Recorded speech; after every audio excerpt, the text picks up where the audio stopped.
We're counting down 15 forgotten first rifles American fathers handed their sons before 1970. Back when a boy's first gun came wrapped in newspaper under the Christmas tree or mailed straight to the farmhouse door from the Sears catalog. These were the rifles that taught patience, safety, and pride, passed hand to hand across kitchen tables and tailgates. Some vanished when the Gun Control Act rewrote the rules in 1968. Which one tops our list? Let's begin the countdown with number 15. Number 15. The Stevens Little Scout was the rifle a father bought when money was tight and a boy was small. A single-shot .22, so light and short that an 8-year-old could carry it over a fence without dragging the muzzle in the mud. In the 1930s and 40s, a Little Scout could be had for around $3, less than a day's wage, which is exactly why so many of them ended up leaning in the corner of a farmhouse mudroom. You loaded one round at a time, and that was the whole point. A boy learned that every shot counted because there was no second shot waiting in a magazine. Fathers liked that discipline. A single shot forced patience, forced a steady hand, forced a child to slow his breathing before the trigger broke. Out behind the barn, tin cans lined up on a fence rail, that little crack echoing across the pasture on a Saturday afternoon. Oral histories from rural America recall boys saving a single box of shorts to last a whole month, learning to make each one land. The Little Scout was never fancy. The bluing wore thin, the stock got dinged, the sights were crude, but it did the one job it was built for, turning a careless kid into someone his father could trust with a loaded gun. When magazines and semi-autos took over, the humble single shot faded, remembered now only as the rifle where 100 American boys first learned to aim. Number 14. The Mossberg Model. 340 was the workhorse bolt action that filled the racks of hardware stores across the Midwest. A clip-fed .22 with a real magazine, a wooden stock, and a heft that made a growing boy feel like he'd graduated from a toy to a tool. In the 1950s, a 340 cost somewhere around $20, and O.F. Mossberg built them by the tens of thousands because families kept buying them. The bolt ran smooth after a season of use, that satisfying snick as a boy chambered around in the gray light before school, hoping to catch a rabbit in the garden before the bus came. Fathers favored the bolt action for a first real rifle because it was honest and unforgiving. You had to work the bolt, eject the spent brass, seat the next round, and in those few seconds, a boy had time to think. Mossberg gave it a peep sight on many models, teaching proper marksmanship instead of the sloppy point and spray a semi-automatic encouraged. Diaries and letters recall the 340 as the gun that came out every fall for squirrels in the oak woods, the barrel cold against a boy's cheek at dawn. It was accurate enough to embarrass a grown man at 50 yards, cheap enough that a scratch on the stock didn't cause tears, and tough enough to survive being dropped off a hay wagon. When plastic stocks and cheaper imports flooded the market, the solid little Mossberg bolt gun slipped quietly out of production, its memory kept alive by the men who still remember the weight of it in their small hands. Number 13. The Remington Model 550 was the semi-automatic that solved a problem no other .22 could. Introduced in 1941, it held a secret in its action, a floating chamber that let it cycle .22 shorts, longs, and long rifles interchangeably, feeding whatever a boy could scrounge from the bottom of the ammo drawer. That mattered in an era when a family bought cartridges by the handful, not the brick, and a mix of odds and ends might be all a father could spare on a given Saturday.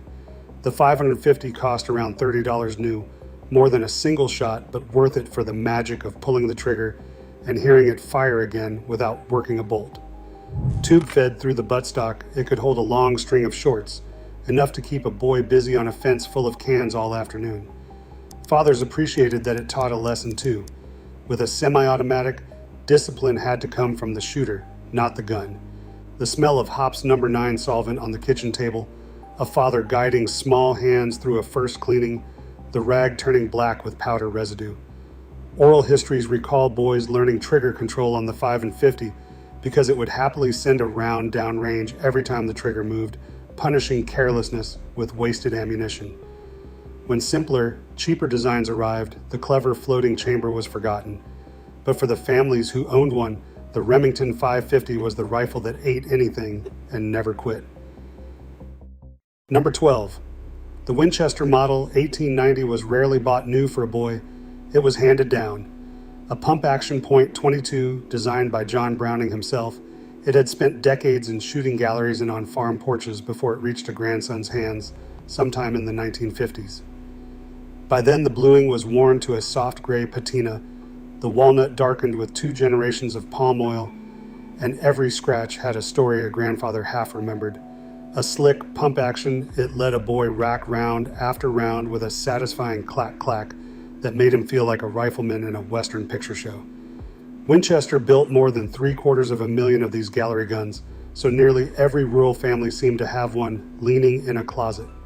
Fathers and grandfathers loved passing it down because it carried the weight of memory, the same rifle a man had learned on now teaching his own grandson to shoot crows off the corn. The action needed a firm hand, and there was pride in learning to run it smooth, the empties arcing out over the barnyard. Oral histories recall the ceremony of it, a grandfather taking the old pump gun down from above the door and placing it in a boy's arms with a few quiet words about respect and safety. When Winchester discontinued the design, the 1890 became a keepsake more than a shooter, but the ones still passed from hand to hand carry more sentiment than any new rifle ever could. Number 11, the Ithaca Model 49. Saddle gun turned a boy into a cowboy for the price of a week's groceries. Introduced in 1961, it was a single-shot .22, dressed up to look exactly like a Winchester lever gun from the movies, complete with a swinging lever and a saddle ring on the side. Ithaca knew precisely what it was selling, not a rifle, but a fantasy. And every boy who watched Gunsmoke or Bonanza on a Saturday night wanted one under the tree. Priced around $20, the saddle gun let a father put a genuine Western-style rifle in his son's hands without spending a fortune. You worked that lever with a flourish, dropped in a single round, and for one glorious moment you were a rider on the open range instead of a kid on a Nebraska farm. Fathers appreciated the honesty hiding under the showmanship. Behind the cowboy styling, it was a safe, single shot that taught the same lessons as any boy's first rifle, one careful shot at a time. The lever action gave a child something to do with his hands, a ritual of loading and cocking that slowed him down. Diaries recall the saddle gun as the gun of make-believe gunfights turned real, a boy stalking bottles behind the woodshed pretending they were rustlers. When the Western craze faded and the movies changed, the little cowboy rifle lost its magic, remembered now as the gun that let a generation of American boys live out the frontier in their own backyards. Number 10, the J.C. Higgins Model 103 came from a place no gun store could match, the Sears Roebuck catalog.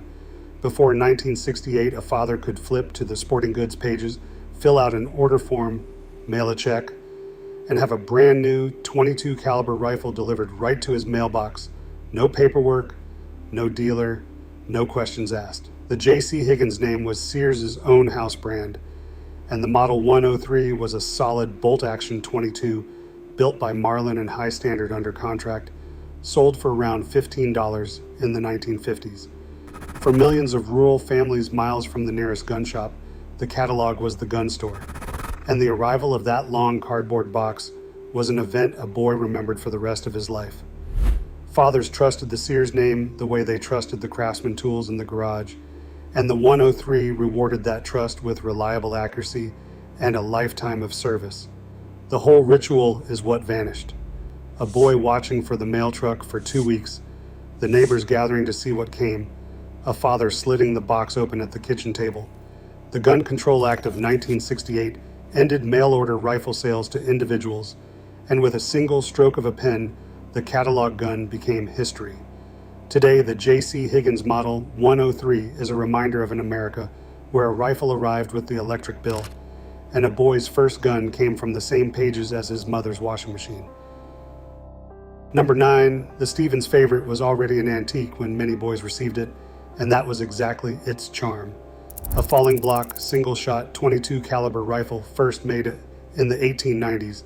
It broke down into 2 pieces with the turn of a single screw, small enough to strap to a bicycle or slip into a pack for a summer of adventure. That takedown feature made it the ultimate boy's rifle, a gun a kid could carry on a fishing trip, up a tree, or across 3 counties on a bicycle without a father worrying it would be a burden. Millions were made across half a century, and a well-kept favorite got handed down until the case-hardened receiver glowed with soft colors from decades of handling. Fathers loved it because it was simple and safe. One shot, an exposed hammer a boy had to cock deliberately, and a falling block that made the whole mechanism visible and understandable. There was nothing hidden, nothing to fear. Oral histories recall boys spending entire summers roaming with a favorite and a pocket of cartridges, learning the woods and the fields one careful shot at a time, home only when the light failed. The rifle taught self-reliance in a way no modern gun could, because a boy alone with a single shot had to make good decisions or go home empty-handed. When cheaper repeaters arrived, the elegant old favorite fell out of fashion, but for generations it was the rifle of boyhood freedom, the gun a kid trusted to keep him company through a long country summer. Number 8, the Remington Model 121 FieldMaster was the pump action a boy grew into rather than out of. Built from 1936 to 1954, it was a grown man's .22 in every respect. A slick, hammerless pump with a tube magazine that fed round after round with a smooth stroke of the forend. When a father judged his son ready for a serious rifle, the 121 was often the answer, costing around $35 and built to last 3 lifetimes. It handled shorts, longs, and long rifles through its magazine, and in skilled hands, a boy could empty it as fast as he could work the slide, brass flying, cans tumbling off the rail. Fathers respected the FieldMaster because it demanded respect in return. This was no toy, and a boy handed one understood he'd crossed a line into something more grown up. The heft of it, the balance, the way the walnut forend warmed under a working hand, all of it told a young shooter that his father believed in him. Diaries and hunting memories recall the 121 as the squirrel rifle carried into the timber on frosted October mornings, a father and son moving quiet through the oaks, the boy finally trusted with the good gun. It was accurate enough for headshots at 40 yards, the mark of a rifle that separated the plinkers from the hunters. When Remington replaced it with cheaper models, the finely made FieldMaster passed into memory, remembered as the rifle that told a boy his father finally saw him as a man. Number 7, the Ruger 10-22 arrived in 1964 and quietly rewrote what a first rifle could be. A semi-automatic .22 with a curious rotary magazine tucked flush into the stock, it held 10 rounds, fed flawlessly, and cost around $54, priced right at the sweet spot where a working father could justify it for a Christmas morning. What set it apart was reliability, so complete that a boy could shoot it all day and it simply never jammed, an honesty that built a young shooter's confidence instead of testing his patience. Bill Ruger built the 10-22 to be nearly indestructible, and the millions sold in its first decade proved families understood what they were getting. Fathers liked that it was accurate straight out of the box, that a boy could actually hit what he aimed at, and that hitting things is what keeps a child interested in learning to shoot well. The flush-fit magazine meant nothing to snag on brush or a truck seat, and the whole rifle had a trim, purposeful look that appealed to a boy who wanted something modern instead of a hand-me-down. Oral histories from the 1960s recall the 10-22 as the rifle that came out for every gopher, every can, every lazy summer afternoon, the gun that never disappointed. It became one of the most popular rifles in American history, still made today, but the ones bought new by fathers in the mid-60s carry a particular glow, the memory of a boy's first taste of a rifle that felt like the future. Number 6. The Winchester Model 67 was, for millions of American boys, simply the first rifle. A plain single-shot bolt-action .22 made from 1934 to 1963. It was so cheap, around $5 during the Depression, rising to around $15 by the 50s, that nearly every rural family could afford one, and nearly every rural family owned one. There was nothing to it, no magazine, no fancy sights, just a barrel, a bolt, and a trigger, which is precisely why fathers reached for it first. You loaded a single round, cocked the bolt, and a boy had the whole rifle figured out in an afternoon. That simplicity was the lesson.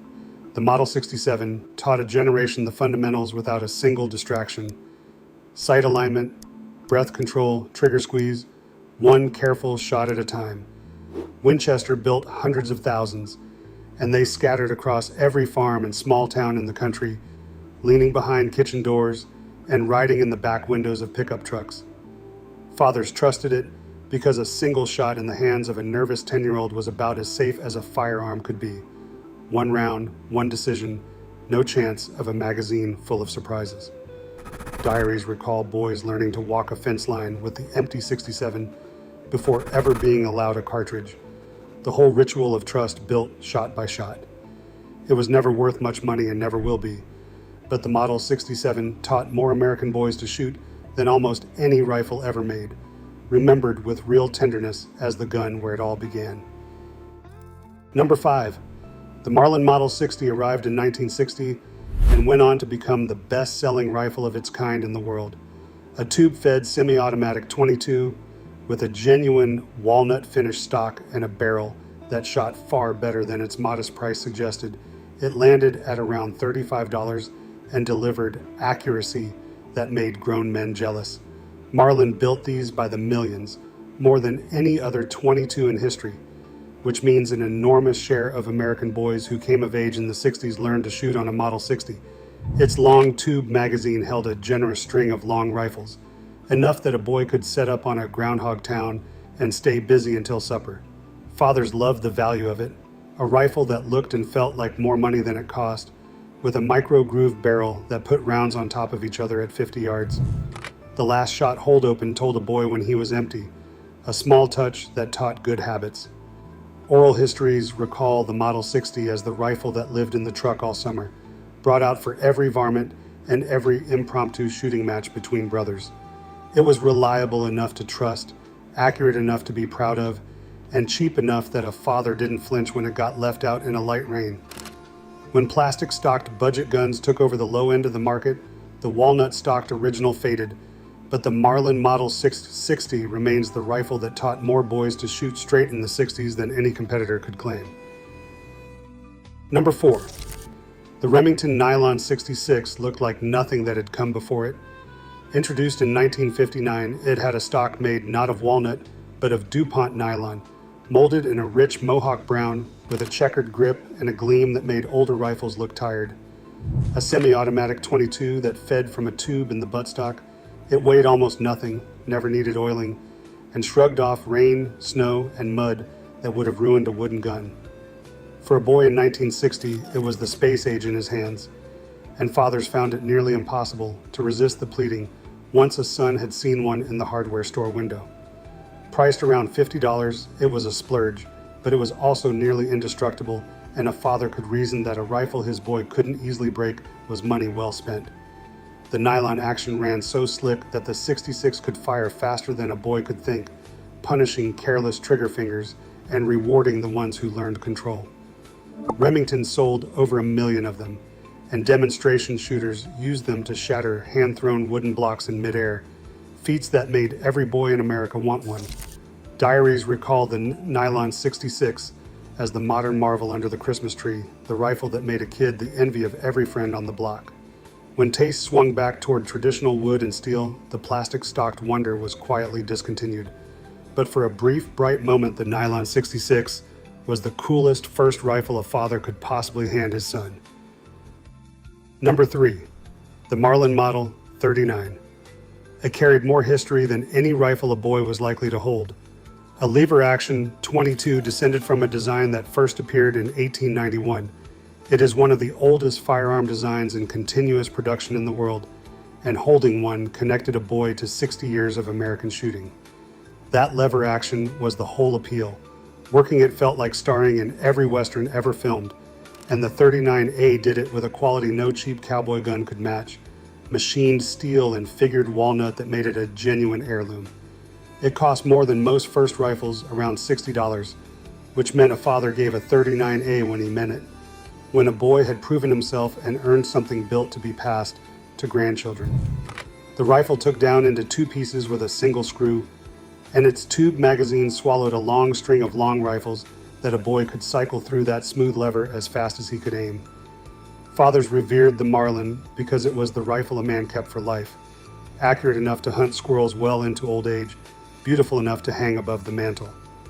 Oral histories recall the 39A as the graduation gift, the rifle handed over on a 16th birthday or after a first successful hunt, meant to last far longer than the boy who received it. Still made today in nearly the same form, the Marlin Model 39A remains the finest lever-action .22 a father could give, a rifle that was never really about the boy at all, but about the men in the family who came before and those still to come.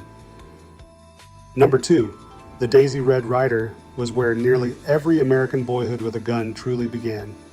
Not a firearm at all, but a lever-action BB gun, introduced in 1938 and named after the comic strip cowboy of the same name.